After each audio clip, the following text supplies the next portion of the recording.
বরগুনায় বরফ সিন্ডিকেটে চড়া মাছের বাজার। সিন্ডিকেট করে চড়া দামে বরফ বিক্রি করায় মিল মালিকদের কাছে অসহায় হয়ে পড়েছেন জেলে, আড়তদার, পাইকার সহ মৎস্য ব্যবসায়ীরা বলছেন উৎপাদন খরচের চেয়ে 3 গুণ বেশি মুনাফায় বরফ বিক্রি করছেন মিল মালিকরা।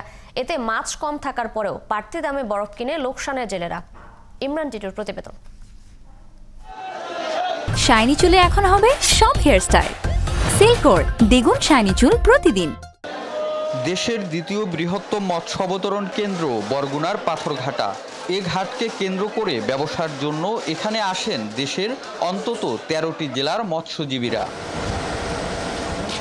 আর তাদের বরফের চাহিদা মেটাতে এলাকায় গড়ে উঠেছে 22টি বরফ মিল। ব্যবসায়ীরা বলছেন, এক ক্যান বরফ তৈরি করতে 55 থেকে 60 টাকা খরচ হয়, কিন্তু সিন্ডিকেটের কারণে বর্তমানে এই বরফ 150 থেকে 200 টাকায় বিক্রি করছেন মিল মালিকরা। বরফের রেট করছে 170 টাকা, আবার 1 তারিখ হইতে করবে 200 টাকা।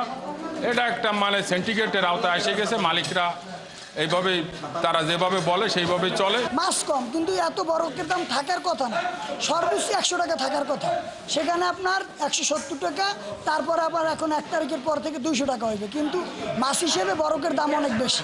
বরফ সিন্ডিকেটে লোকসানের মুখে পড়েছে জেলেরাও।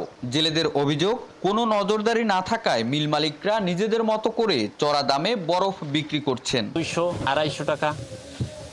এই কারেন্ট বিদ্যুৎ বাড়িয়ে গেছে, এই কারণে কোম্পানিরাও ভাড়াইছে। ফিশিং মাছ, লোকাল মাছ যেটা কিনে ধরে, এটা সবচেয়ে বেশি হওয়ার কথা, কিন্তু যে পরিমাণ বেশি হওয়ার কথা সে পরিমাণ বেশি হয় না। এ বিষয়ে কোনো কথা বলতে রাজি হয়নি মিল মালিক ও ম্যানেজাররা। তবে তাদের দাবি, বারবার বিদ্যুতের দাম বাড়ানোর কারণে বরফের দামও বাড়ছে। এদিকে জেলা মৎস্য কর্মকর্তা জানান, বৈরী আবহাওয়ার কারণে বরফ সংকট দেখা দিলে চড়া দামে বিক্রি করেন মিল মালিকরা। তবে সিন্ডিকেটের বিষয়ে খোঁজ নিয়ে ব্যবস্থা নেওয়ার আশ্বাস দিয়েছেন তিনি। বরগুনার সাথে সরাসরি বিদ্যুৎ কানেকশন পাথরঘাটা নেই, তো সেখানে প্রায় লোডশেডিং থাকে। ইভেন একটানা 4 দিন 5 দিন পর্যন্ত ইলেকট্রিসিটি থাকে না, এমন রেকর্ডও আছে এখানে। সো আমরা এই বিষয়টা নিয়ে কথা বলেছি বিদ্যুৎ বিভাগের সাথে, কীভাবে একটা সুষ্ঠু সমাধান করা যায়।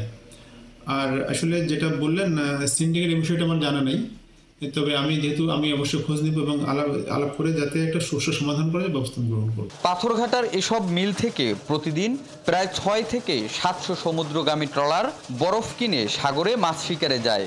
এছাড়া দেশের বিভিন্ন প্রান্তে মাছ পাঠাতেও এই সিন্ডিকেটের কাছে জিম্মি কয়েক হাজার ব্যবসায়ী। ইমরান টিটু, 71, বরগুনা।